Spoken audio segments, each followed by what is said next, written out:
कफ, cold हर कोई सर्दी में इसका सामना करता है, चाहे बच्चे हों या बड़े। हर किसी को सर्दियों के वक़्त में कोल्ड या कफ से जूझना पड़ता है।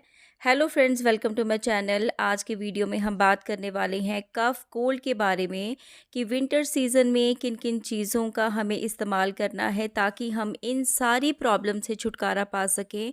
साथ ही आज के वीडियो में हम ये भी जानेंगे कि ऐसे कौन से सिम्पटम्स होते हैं और किस वजह से हमें कोल्ड होता है, किस तरह की प्रिकॉशंस हमें लेनी है और कौन-कौन सी ऐसी होम रेमेडीज़ हैं जिनका इस्तेमाल करके हम इन सारी प्रॉब्लम से छुटकारा पा सकते हैं और साथ ही साथ हम छोटे बच्चों को क्या प्रिकॉशन लें जिससे हम उन बच्चों को भी इस प्रॉब्लम से बचा सकते हैं। नॉर्मली कोल्ड तो सबको हो जाता है, लेकिन चेस्ट कोल्ड में वो बदलता कैसे है, अब उसके बारे में जान लेते हैं। कॉमन कोल्ड जो है वो बदल जाता है चेस्ट कोल्ड में, क्योंकि जो वायरस होता है वो हमारे नाक से होते हुए हमारे गले में पहुंचता है और हमारे गले से होता हुआ वो हमारे लंग्स तक पहुंच जाता है, जिसे चेस्ट कोल्ड बोला जाता है। ओकेजनली जो बैक्टीरिया होता है वो कॉज करता है चेस्ट कोल्ड को। अगर चेस्ट कोल्ड हो जाए तो वो वेट कफ में बदल जाता है, मतलब आप फील कर सकते हैं कोई कफ या बलगम आपको फील हो सकता है आपके गले में। जब आपको कोल्ड होता है तो आपके गले में बहुत दर्द भी होता है, 8 दिन तक ये रह सकता है। आपको 9 से 10 दिन तक हेडेक भी हो सकता है। कंजेशन हो जाती है हमारी चेस्ट में, प्रॉपरली वो क्लीन नहीं होती है, सांस लेने में दिक्कत आती है, आपका रनी नोज़ हो सकता है, कफ हो सकता है और ये सारे सिम्टम्स आपको 14 डेज़ तक रह सकते हैं। जब हमें ड्राई कफ हो जाता है तो नॉर्मली विंटर में जब भी ये हमें हो तो जो कोल्ड वायरस होता है उसकी वजह से ये होता है, क्योंकि जो बाहर ठंडी हवा होती है, ठंडी हवा हमारी बॉडी में जब जाती है तो हमारी बॉडी के टेम्परेचर को वो पूरी तरह से चेंज कर देती है, जिसकी वजह से हमें कॉमन कोल्ड की प्रॉब्लम हो जाती है। विंटर सीजन में जब भी कफ या कोल्ड की प्रॉब्लम होती है तो किन किन बातों का हमें ध्यान रखना है, आइए जान लेते हैं।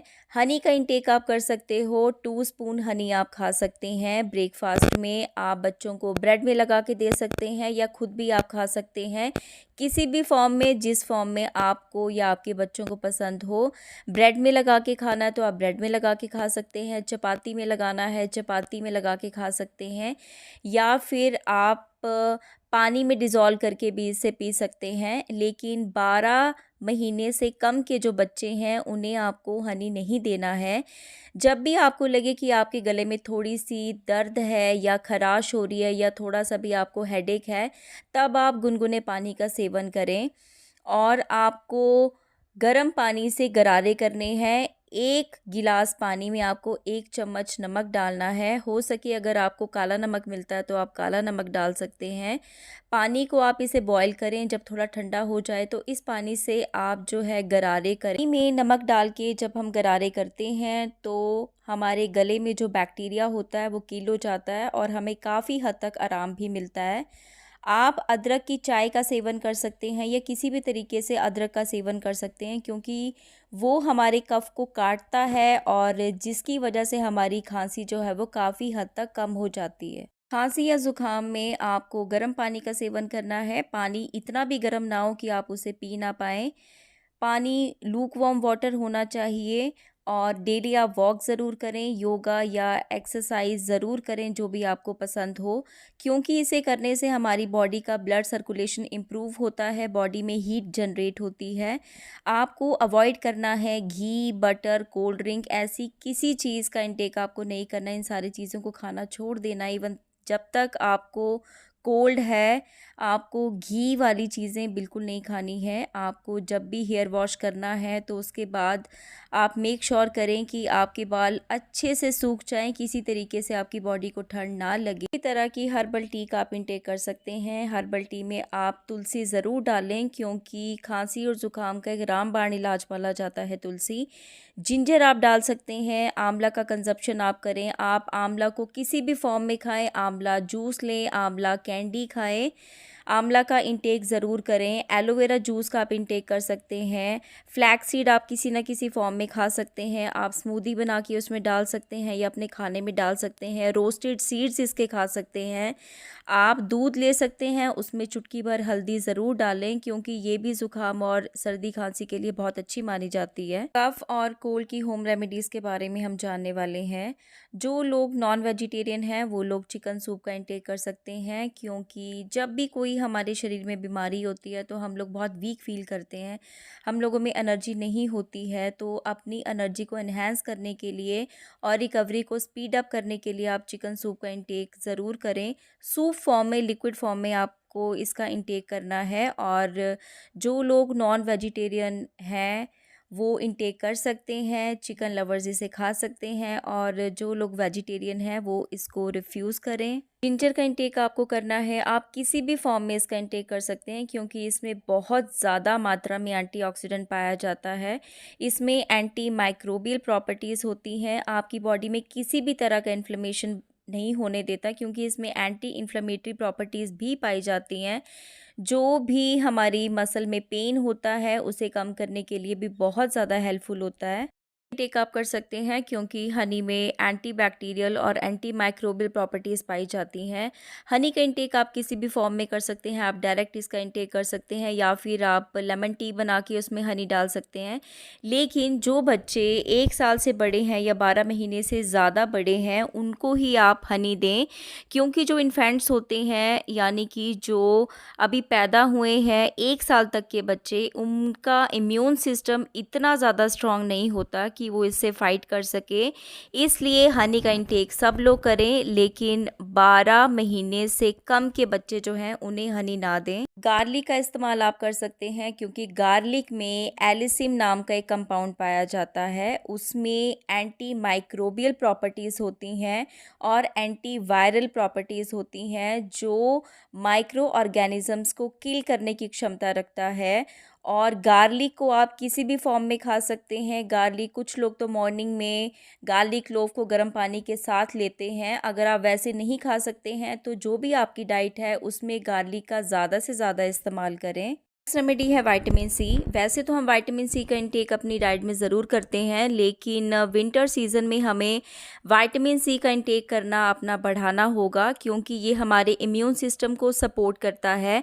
जितने भी हमारे खट्टे फ्रूट्स होते हैं, जैसे ऑरेंजेस जो हैं वो विंटर में बहुत ज़्यादा मात्रा में पाया जाता है।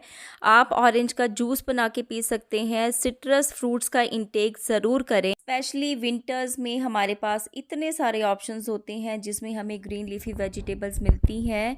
जो भी सीजनल वेजिटेबल हो या फ्रूट हो उसका इंटेक ज़रूर करें। ब्रोकली में भी बहुत ज़्यादा अमाउंट में विटामिन सी पाया जाता है। आप लेमनेड का इंटेक कर सकते हैं। आप लूक वार्म वाटर में लेमनेड बनाएं, उसमें हनी का इंटेक कर सकते हैं। विटामिन सी रिच फूड का इंटेक आप ज़रूर करें अगर आपको कफ़ या कोल्ड है। का इंटेक करना है, इसलिए आप कर्ड ज़रूर खाएं। उसमें फ्रेंडली बैक्टीरिया और ईस्ट पाया जाता है, जो हमारे इम्यून सिस्टम की हेल्थ के लिए बेनिफिशियल होता है। ये चांसेस को कम कर देता है हमारे सिक होने के। इसमें भरपूर मात्रा में कैल्शियम और प्रोटीन पाया जाता है। हमारी गट की हेल्थ के लिए भी बहुत ज़्यादा बेनिफिशियल होता है। सॉल्ट वाटर गार्गल, आपको गर्म पानी से गरारे ज़रूर करने हैं, क्योंकि गरारे करने से हमारे गले में जो म्यूकस होता है ये उसे लूज़ कर देता है, और उस म्यूकस में बहुत ज़्यादा मात्रा में बैक्टीरिया और एलर्जीज़ पाई जाती हैं।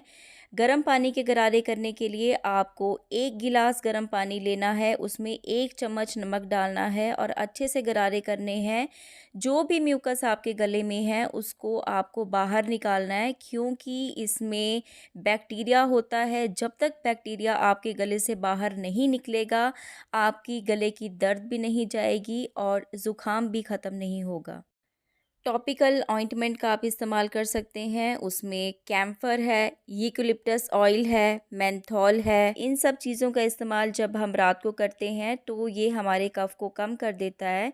बिफ़ोर बेड टाइम, जब भी हम सोने से पहले इन चीज़ों का इस्तेमाल करते हैं तो इसका क्या फ़ायदा होता है, ये हमारे एयर पैसेज को ओपन कर देता है, जिसकी वजह से हमारा कंजेशन इम्प्रूव होता है और हमें अच्छी नींद आती है। 24 घंटे में आप 3 बार इसका इस्तेमाल कर सकते हैं, लेकिन सिर्फ़ बड़े लोगों के लिए, एडल्ट्स में आप इसका इस्तेमाल करें।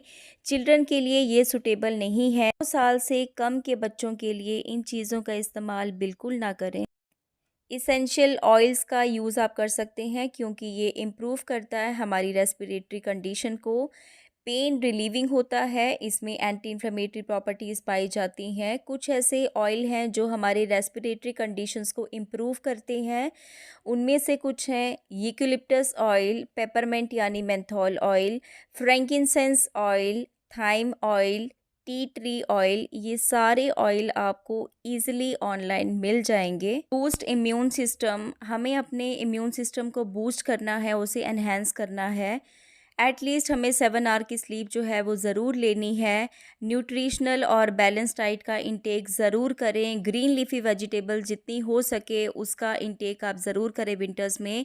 योगा और एक्सरसाइज जो है वो रेगुलर करनी है। चिल्ड्रन को जितनी भी रिकमेंडेड वैक्सीनेशंस होती हैं रेगुलर टाइम पे उसे ज़रूर दें। आज के वीडियो में हमने जिन भी होम रेमेडीज़ के बारे में बात की है, उन सारी होम रेमेडीज़ को आप अपना सकते हैं। सर्दी खांसी ज़ुकाम में आप छोटी छोटी बातों का ध्यान ज़रूर करें। गुनगुना पानी पिएं, डेली वॉक करें, एक्सरसाइज करें, योगा करें, अवॉइड करें घी, बटर, कोल्ड ड्रिंक। विंटर्स में अपने आप को ड्राई रखें। जब भी आप अपना हेयर वॉश करते हैं तो मेक श्योर करें कि आपके बाल अच्छे से सूख जाएं। हर्बल टी का आप इंटेक करें, उसमें आप तुलसी, जिंजर ज़रूर डालें, क्योंकि ये एक बेस्ट रेमेडी है सर्दी, खांसी और ज़ुकाम के लिए। होप मेरा आज का वीडियो आपके लिए बेनिफिशियल हो। अगर आपको मेरा वीडियो पसंद आता है या आप मेरे वीडियो से कुछ सीखते हैं तो मेरे चैनल को लाइक ज़रूर करें। मिलती हूँ आपसे नेक्स्ट वीडियो में। Till then take care, bye bye and stay healthy.